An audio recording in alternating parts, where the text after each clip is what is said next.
তোমরা সবাই কেমন আছো? আশা করি সবাই খুব ভালো আছো। আমরাও ভালো আছি। তো আজকে তোমাদের সাথে একটা নতুন ধরনের মাছের রেসিপি শেয়ার করব। সেটা হলো আলু পালং শাক দিয়ে ভোলা ভেটকি মাছের তরকারি। তো এখন দেখো, গ্যাস অন করে কড়াই বসিয়ে সর্ষের তেল দিয়ে দেওয়া হয়েছে। তো তেলটা গরম হোক, তোমাদের দেখাচ্ছি। তো দেখো, তেল গরম হয়ে গেছে, ফোড়নে দেওয়া হচ্ছে কালো জিরে। এরপর দেওয়া হচ্ছে পাতলা পাতলা করে লম্বা লম্বা করে কেটে রাখা রয়েছে আলু, সেটাও দিয়ে দেওয়া হলো। তো প্রথমে আমরা আলুটা ভেজে নেব। আমরা পরিমাণ মতন নুন দিয়ে দিলাম, হলুদ গুঁড়ো। তো নুন হলুদ দেওয়ার পর আমরা আলুটার সাথে ভালোভাবে মিশিয়ে নিলাম। এরপর কেটে রাখা পালং শাকটা আমরা দিয়ে দিচ্ছি।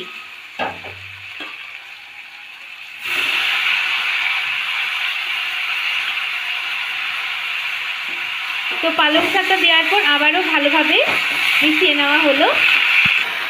তো পালং শাকটা দেওয়ার পর হালকা নেড়ে নেওয়া হয়েছে। এখন পরিমাণ মতো জল দিয়ে দেওয়া হলো। এখন ঢাকা দিয়ে আমরা কিছুক্ষণ রেখে দেব, তারপর তোমাদের দেখাচ্ছি। তো বন্ধুরা দেখো, আমরা 5-7 মিনিট ঢাকা দিয়ে রেখেছিলাম। এখন আলু আর পালং শাকটা ভালোভাবে ফুটে গেছে। এখন ভেজে রাখা মাছগুলো আমরা একে একে করে দিয়ে দিচ্ছি। চেরা কাঁচা লঙ্কা আর একটা টমেটো লম্বা লম্বা করে কেটে রাখা হয়েছিল, সেটাও দিয়ে দেওয়া হলো। আর এখন আমরা দিচ্ছি, যেহেতু কোনো মশলা আমরা ব্যবহার করিনি, এখন 1 চামচ মতন সর্ষে বাটা আমরা দিয়ে দিলাম। আর কোনো মশলা আমরা ব্যবহার করব না। এখন এটা আমরা আরও কিছুক্ষণ ঢাকা দিয়ে রাখবো।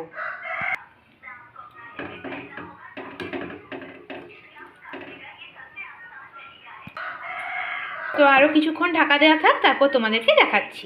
তো বন্ধুরা দেখো, ভেজে রাখা মাছটা আর টমেটো চেরা কাঁচা লঙ্কা দেওয়ার পর আমরা 2-3 মিনিট মতন ঢাকা দিয়ে রেখেছিলাম। এখন ঝোলটা ভালোভাবে ফুটে গেছে। এখানে দেখো, বড়ি আমরা কিছুটা ভেজে রেখেছিলাম, সেই ভেজে রাখা বড়িটাও আমরা দিয়ে দিলাম। তো এখন আর একটুক্ষণ আমরা 2-3 মিনিট মতন ঢাকা দিয়ে রাখবো, তারপর আমরা তরকারিটা নামিয়ে নেব। আমরা ভেজে রাখা বড়িটা দেওয়ার পরও আরও 1-2 মিনিট ভালো করে ফুটিয়ে নিয়েছি ঢাকা দিয়ে। আমাদের কিন্তু পালং শাক আলু দিয়ে ভোলা ভেটকি মাছের তরকারি একদম রেডি হয়ে গেছে। আমরা কিন্তু এইরকমই গ্রেভিটা রাখবো, যেহেতু দুপুরবেলা আমাদের ভাতের সাথে এটা খাওয়া হবে। তো খুব বেশি শুকনো করব না। তো এই অবস্থায় আমরা গ্যাসটা অফ করে তরকারিটা নামিয়ে নেব। তো গ্যাস অফ করে দেওয়া হলো।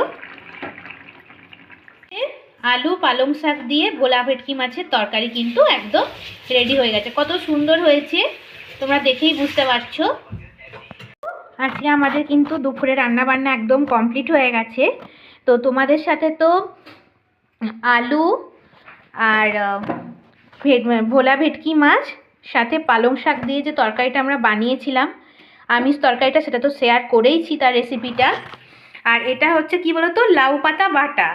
এটা ঘরোয়া পদ্ধতিতে বানানো হয়েছে। যদি তোমরা এই রেসিপিটা জানতে চাও, অবশ্যই কমেন্ট করবে, আমরা অন্য কোনো দিন কোনো ভিডিওতে শেয়ার করব। আর এখানের বাটির মধ্যে যেটা দেখছো, এটা হলো দই বেগুন। তো এই রেসিপিটাও একটা নতুন ধরনের রেসিপি। তো আমরা চেষ্টা করব অন্য কোনো দিন তোমাদের সাথে ভিডিওতে শেয়ার করার। তো আমাদের আর হাঁড়িতে তো ভাত দেখতেই পাচ্ছ। দুপুরে আজকে এই মেনুগুলোই রান্না হয়েছে। তো আজকে তোমাদের ভিডিও কেমন লাগলো তোমরা অবশ্যই কমেন্ট করে জানাবে। এরকম ইউনিক রেসিপির পদ্ধতি জানতে অবশ্যই কমেন্ট করবে।